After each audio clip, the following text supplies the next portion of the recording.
Hi, beautiful people. Welcome back.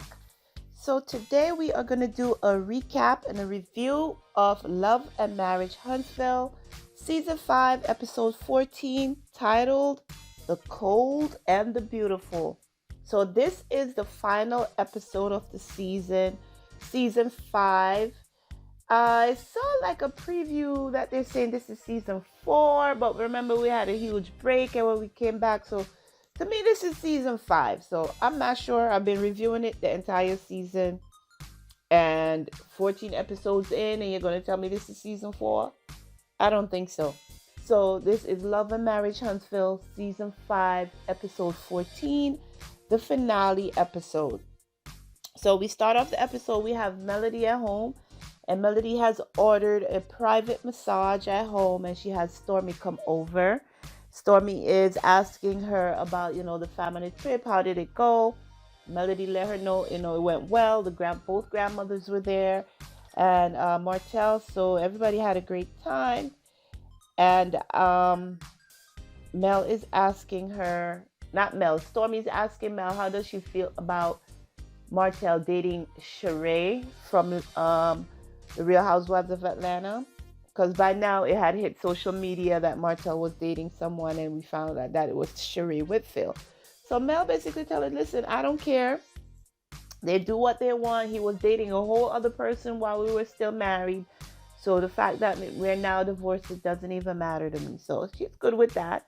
Then Stormi asked her if Mel is going to go to Martell's event that evening. So Martell is having another wine tasting event. He had one in Atlanta a couple months prior, and then now he's doing one in Huntsville, where I thought he would actually be doing the first one, his hometown, the hometown of his grandmother, who the wine is named after.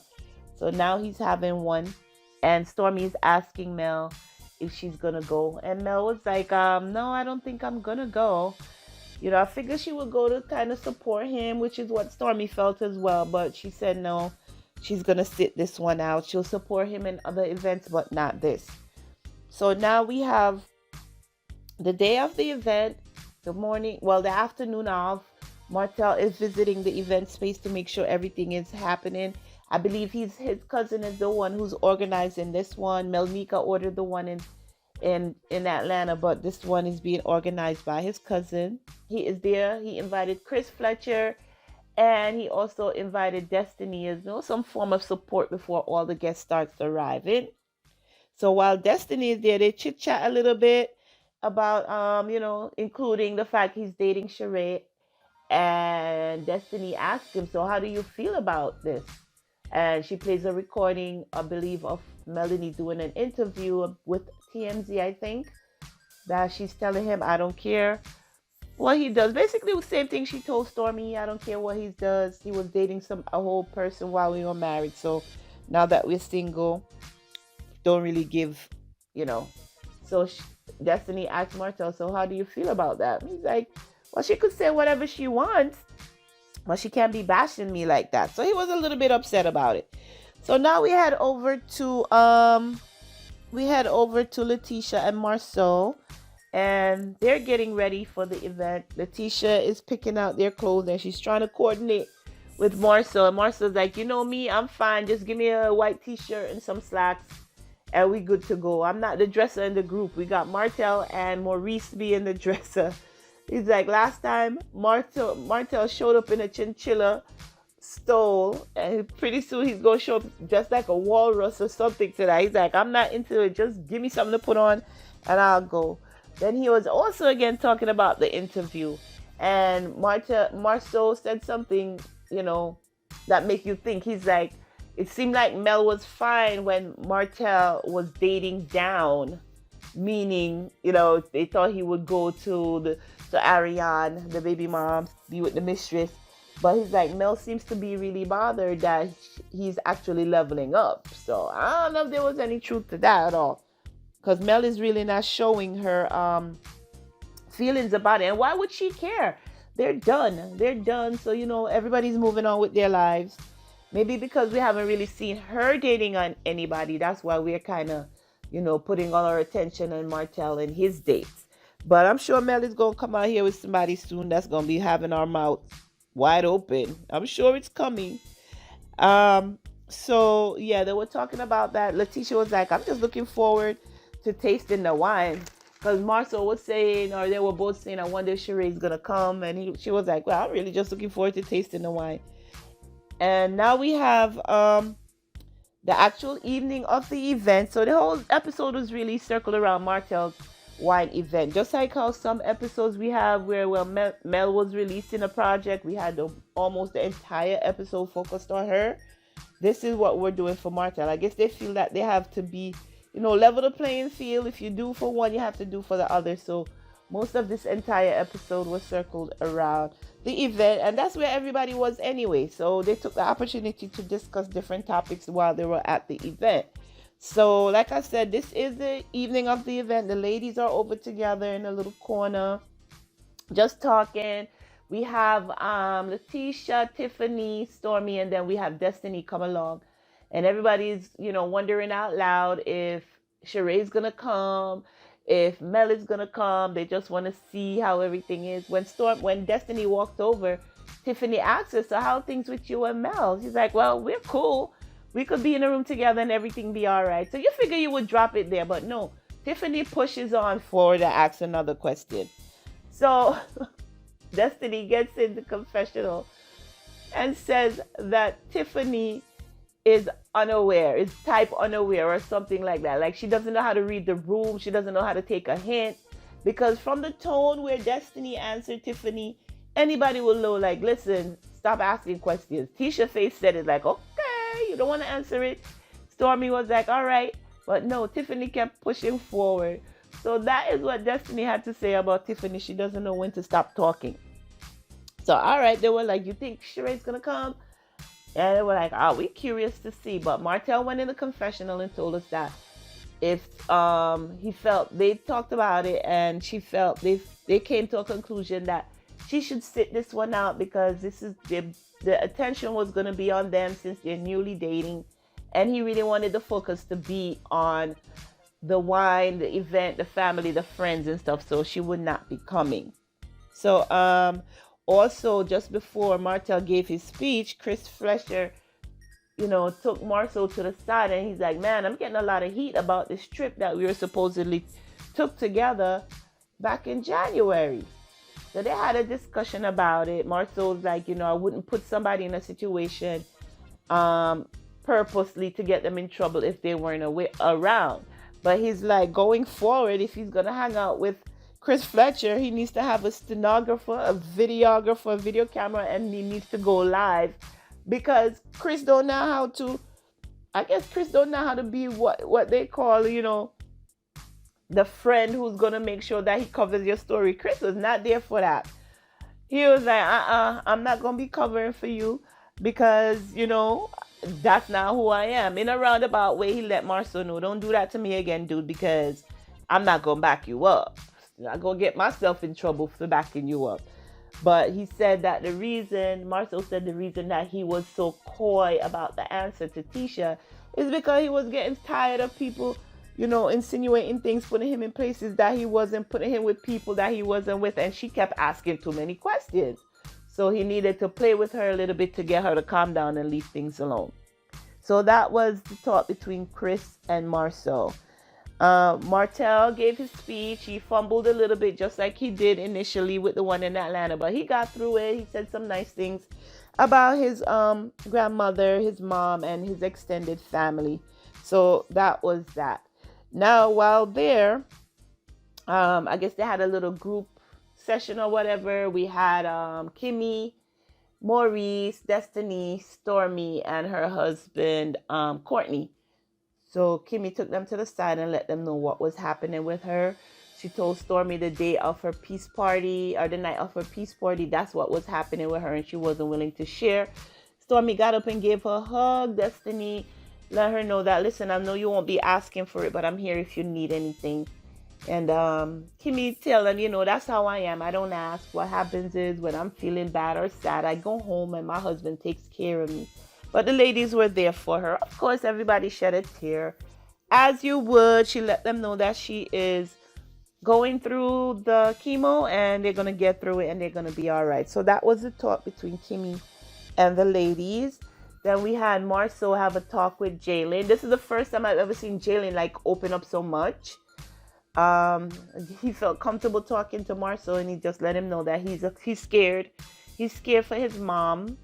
The fact that his mom has always been so strong. He's never seen her cry. He's only seen her cry twice in her life, and it's upsetting to him. So he let Marsau know his feelings. Marsau told him, listen, step into your feelings. If you feel like you want to cry, go ahead and cry, scream, do whatever you want to, but be authentic about the way you're feeling, and y'all will get through as a family. Marsau's like, I understand how you're feeling, because remember, that's my brother who's going through this with his wife, who's your mom. And he's like, I've been through this before with my mom. He told him, listen, when I found out my mom was diagnosed with breast cancer, I guess he was an adult at the time, because he said he stepped into his office, he cried, and then he came, and then he closed down the business for the day to go reflect in his feelings and stuff like that, and then go make sure that he visit and talk to his mom. So he's telling Jalen, don't try to be strong about it. Don't try to hold your feelings in. If you're upset, you go ahead and cry. It's okay. We're men. Men are taught not to cry, but if you feel like crying, go ahead and do it. So it was a really, really nice talk between Jalen and Marsau. I think he, stepped into the uncle role right there, and just let him know, listen, I'm here for you, and we all gonna get through this together, because everybody loves Kimmi. So nobody's liking to see Kimmi go through all of this. So the final scene now of the episode, we have Martell and Mel. Martell goes over to Mel's house to talk to her about, I believe he said one of their girls are, advancing a grade, and they needed to do summer camp. So they need to coordinate everything that the kids are going to be doing for the summer. Martell goes over there, Mel comes outside, and Martell's like, you're not going to invite me in? Mel said, it's outside today. I'm like, oh my God, no. Martell's like, don't do that. Invite me in the house. He's basically bullying her to let him in the house. And Mel's like, no, it's not happening. I've never invited you in. Yes, you've been over here, but you've never been in the house. Yeah, remember they had a discussion in the backyard in one episode right after the thing happened at Madani. Yeah, Martell was over there talking to Mel about what happened, but she's like, I've never invited you in. She's like, I'm trying to protect my peace. That's what she's like in the confessional. I'm not about to invite you. Martell's like, I'm not about to stand here outside in this heat and have a conversation. So he leaves, and Melody goes inside, and she's like, I'm not chasing behind this little boy today. I'm like, oh my gosh, the argument. So Martell drives away. Mel calls him, like, Mel was like, where you going? He's like, I'm not about to do this with you. He's like, why won't you invite me to your house? She's like, I've never invited you in, so why would I do it today? So they go back and forth on the phone. Martell finally hangs up. He's like, Mel is so petty that she would not invite me in just to say, this man's never been inside my home. That's how petty she is. That's how childish she is. So he drives away. I'm thinking that's it now. The next scene opens, go to commercial, next scene's open, and Martell is driving back. I'm like, wait a minute, am I seeing a repeat of the last scene? But no, it so happened he drove away and decided to come back. He said, for the benefit of the children, he's gonna have the conversation with Mel. So he comes, he drives up, stays in the driveway in the vehicle, and Mel comes down the stairs, and she's talking to him from outside the car. He winds down the window of the passenger side, and she's talking to him, and she let him know that, listen, I'm not happy about what went on social media after the trip we went to Destin. Why is it that this woman is coming for me on social media about me having COVID? Certain things that she's saying would not have been said if it didn't come directly from you, because you're the only person who knew what was going on. So he's like, how can you blame me for something else that another person is doing? She said, because if you didn't tell this person what was happening, then they wouldn't know. She said, the fact that, we went to Destin, we had a good time, you apologize for certain things, I really appreciate that, but then you come back and you continue with the same behavior. That's what's upsetting to me. And to Martell's point, he's like, why didn't you tell me all of this before I drove all the way over here? Why didn't we talk about this? Why does this have to be discussed on camera? And I agree with him, why couldn't we talk about this before? So they went back and forth. They were talking calmly. And then they starting to push buttons. They starting to hit each other buttons again. I'm like, oh my God. So at one point, Martell was like, Mel was like, just the other day, you talking about you my soulmate, we need to get back together. And Martell goes and tells her, girl, the amount of men that you've been with that I know, there's no way we could get back together. I'm like, Jesus, they're really heading back into a full argument. So to avoid things, I guess, Melody walks away and goes in the house. Martell says when the truth hurts, that's what she does, walk away. And that was the end of the episode. They said what they had to say to the cameras, and that was the end of the episode. So yeah, before they get into a heated argument, things were put on pause. And remember, a few episodes before that, they had come to a truce to say nobody will bash each other on social media. And I think they've held themselves to that, We don't see too much bashing going on. Lately on Twitter, I see a couple of things where Mel is tweeting throughout the final 2 episodes. And then some of the viewers called her out to say, remember, y'all made a truce. Why are you tweeting like that? You're the one who's coming and nobody else is saying anything. And she was like, well, I didn't start it. Somebody else started it, so I'm just responding. So that's where we are with it. We are at the final episode of Love and Marriage Huntsville for the season 5. I did remember seeing on social media as well where we saw Kimmi, I should say, ringing the bell to say that she's completed her chemotherapy treatment. So I guess she's on to her next phase. So hopefully the cancer is gone. Hopefully we're not going to, in a couple of years, have her diagnosed again, because as you know, sometimes it does come back. So hopefully this is it. Hopefully Mel and Martell could continue working on their relationship as co-parenting, and they could move forward with their individual relationships, and they'll show it. Everything else that happens. Also saw another post where someone is saying that Destiny may not be returning for the next season. I don't know how true that is. If it is, then we'll see. If not, then I guess we'll see her next season.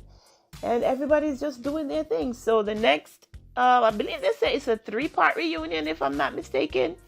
So the next review will be on the reunion. There's going to be some bombs dropped according to what we're seeing. We have Destiny saying that she knows a lot about Mel and she's about to let it spill.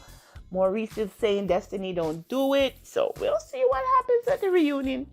So that is it for my recap and my review of Love and Marriage Huntsville Season 5, Episode 14, the finale, titled The Cold and the Beautiful.